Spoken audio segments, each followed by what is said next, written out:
हर हर महादेव। नमस्कार भाइयों बहनों, एस्ट्रो कल में आपका हार्दिक स्वागत है।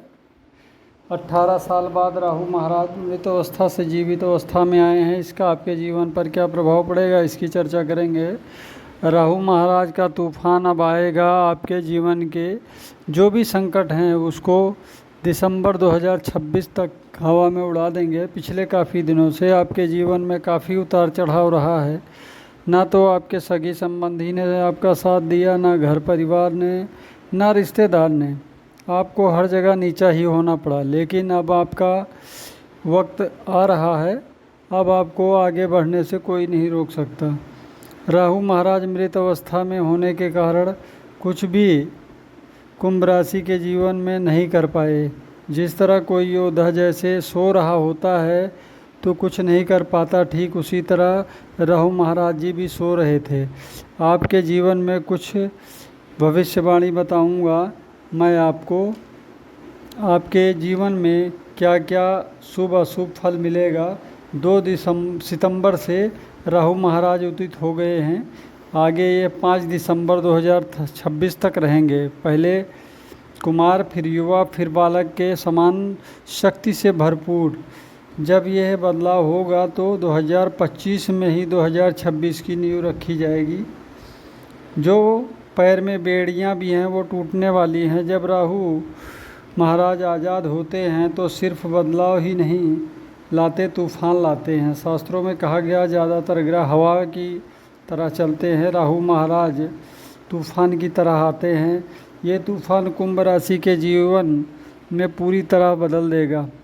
राहु आपके अपने ही लग्न पर, अपने ही स्थान पर बैठे हैं। और सिर्फ यही नहीं, इनकी 3 प्रबल दृष्टियां भी खेल करेंगी। पहली दृष्टि पंचम भाव पर, जहां से आप बुद्धि और संतानों का योग जुड़ा है। दूसरी दृष्टि सप्तम भाव पर, यानी विवाह और साझेदारी का घर।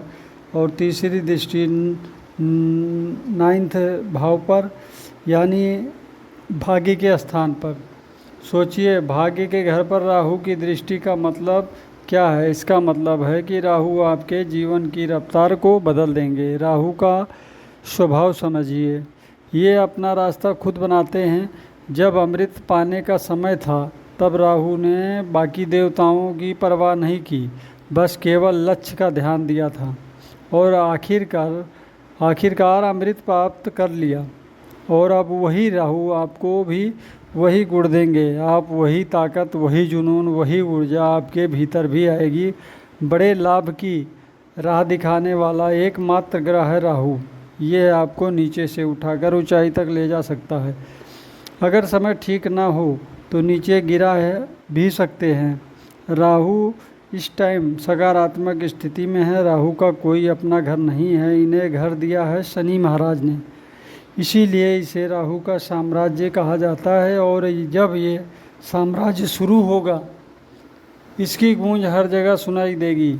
आइए भाइयों बहनों, जानते हैं राहु के जीवित अवस्था में आने की कुछ महत्वपूर्ण भविष्यवाणी। पहली, अगर हाल ही में कोई स्वास्थ्य को लेकर कोई परेशानी रही है तो उससे बाहर निकलने का टाइम आ गया है, क्योंकि राहु की शक्ति अब आपके निर्णयों को एक नए स्तर पर ले जाने वाली है। राहु महाराज की पहली दृष्टि पड़ रही है आपके पंचम भाव पर। याद रखिए, राहु स्वयं शेयर मार्केट सट्टा का ग्रह माना गया है। पंचम भाव भी शेयर मार्केट सट्टा से जुड़ा होता है। इस बात का संकेत है कि अगर आप शेयर मार्केट सट्टा से जुड़े हैं तो आपको काफ़ी फ़ायदा मिलेगा। अगर आप ट्रेडिंग या किसी प्रकार के निवेश से जुड़े हैं तो आने वाला समय आपके लिए है, बड़े लाभ का द्वार खोल देगा। अगर आप ऑनलाइन का कोई काम करते हैं तो आगे आपको लाभ होगा।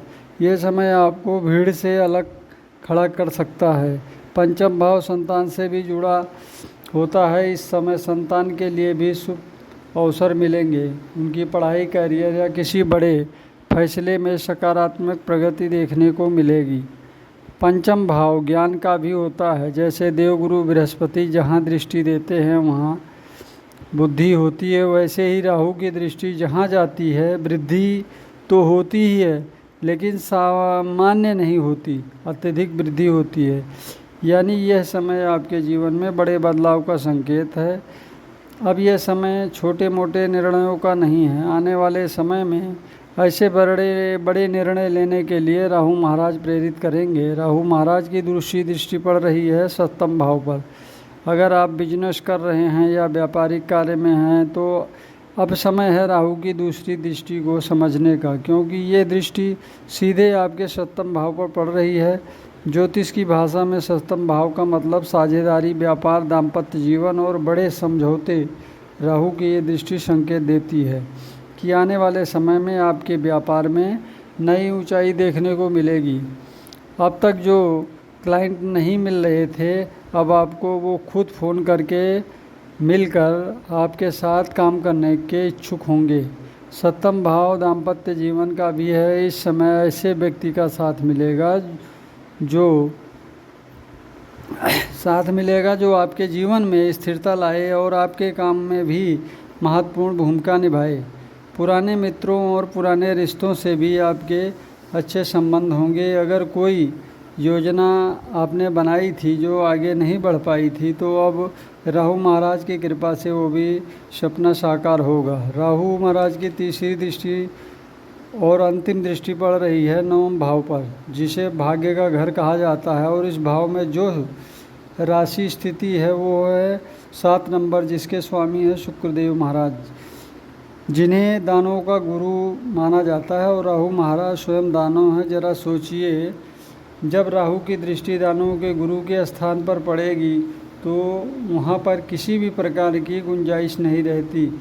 इसका सीधा संकेत है भाग्य आपका पूरा साथ देगा, आपको आपके परिश्रम का पूरा फल मिलेगा। कोर्ट कचहरी से आपको राहत मिलेगी। अगर पिता से कोई बात विवाद है तो उसमें आपको राहत मिलेगी।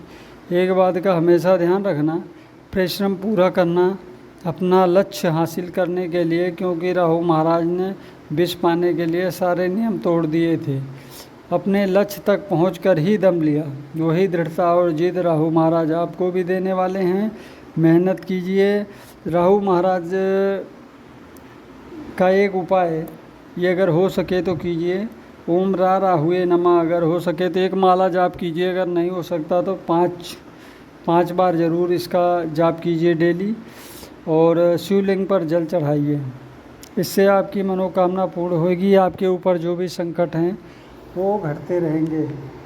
नमस्कार भाइयों, जय माता जी की। हर हर महादेव।